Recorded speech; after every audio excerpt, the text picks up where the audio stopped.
Hi, hello, good morning everyone. இன்னைக்கு காலையிலே சுட சுட மினி இட்லி தாங்க பண்ணிட்டுருக்கேன். இன்னைக்கு கேரளாவோட ஸ்பெஷலான கார சட்னி தான் இந்த வீடியோவில் நீங்கள் பார்க்க போகிறீங்க. அந்த கார சட்னி தேங்காய் பூண்டெல்லாம் சேர்த்து ரொம்ப சிம்பிளாக 5 மினிட்ஸ்லேயே நம்ம செஞ்சிடலாம். உங்களுக்கு எல்லாருக்கும் கேரளா ஃபுட்டு கேரளாவும் என்னோட வீடியோ பிடிச்சிருந்தா கண்டிப்பாக என்னோட சேனலை சப்ஸ்கிரைப் பண்ணி லைக் பண்ணி ஷேர் பண்ணி சப்போர்ட் பண்ணிக்கோங்க. இப்போ மினி இட்லி சுட சுட ஆவியில் வைக்க போகிறேன். இட்லி சட்டியில் தாங்க வைக்க போகிறேன்.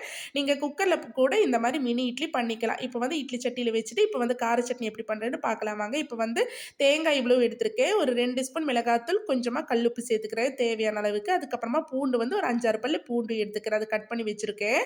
அதுக்கப்புறமா தேங்காய் ஃபர்ஸ்ட் ஆஃப் ஆல் நம்ம மிக்சியில் போட்டுட்டு நல்லா ஒன்று பொடி பொடியாக இந்த மாதிரி தூளாக எடுத்துக்கோங்க. அதுக்கப்புறமா இப்போ பூண்டு, மிளகாத்தூள், உப்பு சேர்த்து நல்லா பேஸ்ட்டாக ஃபைன் பேஸ்ட்டாக அரைக்க தேவையில்லை.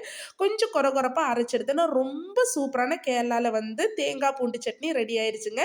ரொம்ப சிம்பிளாகவும் இருக்கும், ரொம்ப டேஸ்ட்டாகவும் இருக்குது. இது சட்னி அரைச்சது மட்டும் இல்லைங்க. இதில் ஒரு ஸ்பூன் தேங்காய் எண்ணெய் ஊற்றினா தான் நல்ல கம கம கம கமன்னு வாசனை வந்துடும். இது இட்லிக்கு, தோசைக்கு எல்லாமே ரொம்ப சூப்பராக இருக்கும். நீங்களும் ட்ரை பண்ணி பாருங்கள். உங்களுக்கு எல்லாருக்கும் இந்த வீடியோ பிடிச்சிருக்குன்னு நினைக்கிறேன். உங்களுக்கு எல்லாருக்கும் கேரளா ஃபுட்டு கேரளாவும் என்னோட வீடியோ பிடிச்சிருந்தா என்னோட சேனலை மறக்காமல் சப்ஸ்கிரைப் பண்ணி லைக் பண்ணி ஷேர் பண்ணி சப்போர்ட் பண்ணுங்கள். நிறைய நாங்கள் கேரளாவோட ட்ரெடிஷ்னல் ஃபுட்ஸ் எல்லாம் உங்களுக்காக அறிமுகப்படுத்துகிறேன்.